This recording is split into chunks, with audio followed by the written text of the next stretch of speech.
দর্শক, ঈদের টানা ছুটিতে বিনোদন কেন্দ্রগুলোর খবর জানবো। ঢাকা এবং ঢাকার বাইরে থেকে যুক্ত হবেন আমাদের সহকর্মীরা। শুরুতে যেতে চাই রাজধানী দিয়াবাড়িতে। সেখানে রয়েছেন আমাদের সহকর্মী মাহমুদুল হাসান নাজিম। নাজিম, দিয়াবাড়িতে ঘুরতে আসা মানুষের আনাগোনা কেমন দেখছেন, কি বলছেন তারা, কেমন উপভোগ করছেন, সব মিলিয়ে জানাবেন। কৌরি, আপনাকে ধন্যবাদ। আমি আছি রাজধানী দিয়াবাড়িতে। আসলে রাজধানীর বুকে এমন একটি জলাশয় বা লেক থাকা অনেকটাই কষ্টসাধ্য, দেখা যায় না।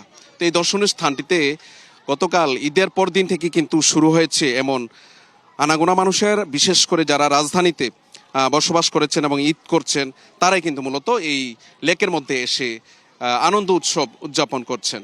বিশেষ করে সব বয়সী মানুষ, ঢাকার আশপাশ থেকে বিভিন্ন স্তরের বিভিন্ন শ্রেণী পেশার মানুষ কিন্তু এখানে এসে ঈদ উদযাপন করছে।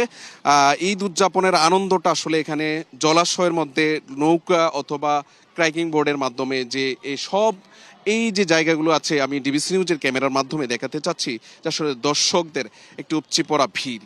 আসলে ঢাকার শহরের ভিতরে এমন একটি নান্দনিক পর্যটন কেন্দ্র।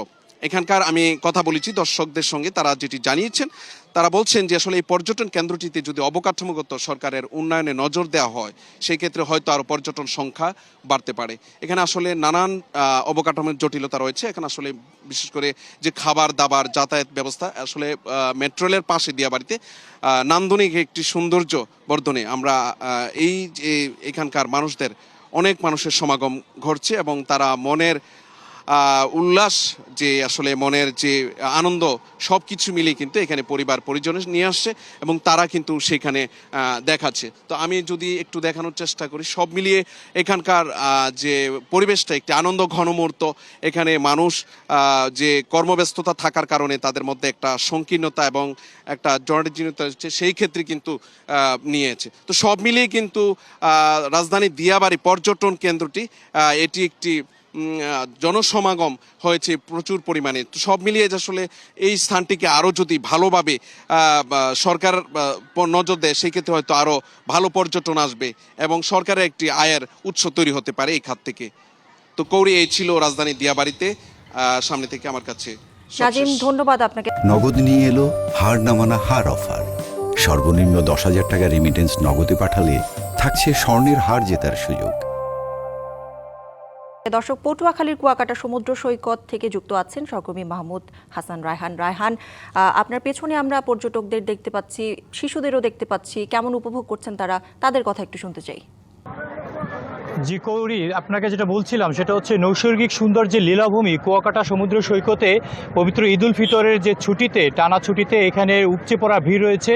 কুয়াকাটা সমুদ্র সৈকত সেই 18 কিলোমিটার দীর্ঘ সৈকত জুড়ে এখন হাজার হাজার পর্যটকরা তারা এখানে রয়েছে। আমরা দেখেছি সেই সকাল থেকে শিশু থেকে বৃদ্ধ, তারপর পরিবার সহ এমনকি যেসব সংগঠন বা কোনো কোম্পানি বা এনজিওর পক্ষ থেকে দলগতভাবে তারা কিন্তু এই কুয়াকাটা সমুদ্র সৈকতে আসছে।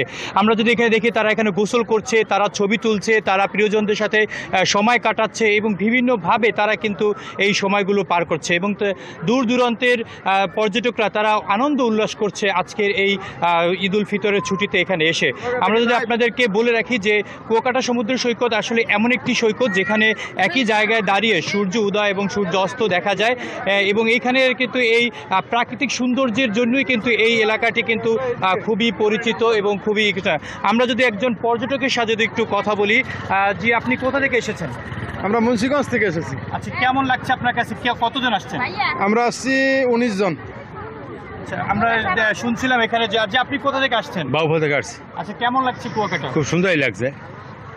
আমরা শুনছিলাম এখানে যারা পর্যটক যারা রয়েছে তারা কিন্তু বলছেন যে একটা প্রাকৃতিক সৌন্দর্যের এখানে এসেছেন, তাদের কাছে খুব ভালো লাগছে এবং এখানে কিন্তু বিকেল নাগাদ এখন দুপুরে কিন্তু এখানে যে বিচে যারা সমুদ্রে তারা কিন্তু গোসল করেছে এবং তারা এখন কিন্তু বিশ্রাম নিচ্ছে।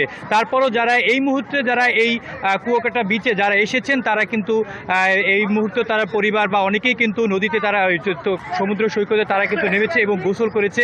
এখানে আমরা দেখেছি যে পর্যটন পর্যটনের যে সাথে যে সকল ব্যবসা জড়িত রয়েছে সে সকল ব্যবসাগুলো কিন্তু এখন দীর্ঘ 30টি দিনের রোজা শেষে তারা কিন্তু এই ব্যবসা বাণিজ্য তাদের বৃদ্ধি পেয়েছে এবং তারা কিন্তু খুবই উৎফুল্ল।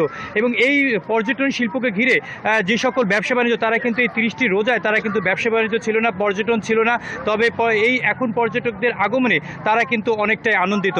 তবে আমি আপনাদেরকে বলে রাখি যে পটুয়াখালীর এই কুয়াকাটা সমুদ্র সৈকতে এখনও কিন্তু অনেক পর্যটকদের অভিযোগ রয়েছে, যেমন এই কুয়াকাটা বিচে কিন্তু এখনও পর্যটকদের পাশাপাশি মোটর সাইকেল, ভাসমান দোকান তারা কিন্তু এগুলো চলাচল করে এবং এখানে পর্যটকরা কিন্তু নানা অভিযোগ তুলছেন, এখানে কিন্তু তারা কিন্তু অভিযোগ করছেন। আমরা যদি আপনাদের বলে রাখি এই 18 কিলোমিটার দীর্ঘ এই বিচে এখনও কিন্তু মোটর সাইকেল, ভাসমান দোকান যেগুলো পর্যটকদের এইখানে আসতে কিন্তু বিমুখ করছে এবং স্থানীয় প্রশাসন বলছে তারা নানাভাবে সচেতন করছে, তারপরেও কিন্তু তাদেরকে নিয়ন্ত্রণ করতে পারছে না। কৌরি, এই ছিল পটুয়াখালীর কুয়াকাটা থেকে আমার কাছ থেকে সর্বশেষ সংবাদ। রায়হান, ধন্যবাদ আপনাকে।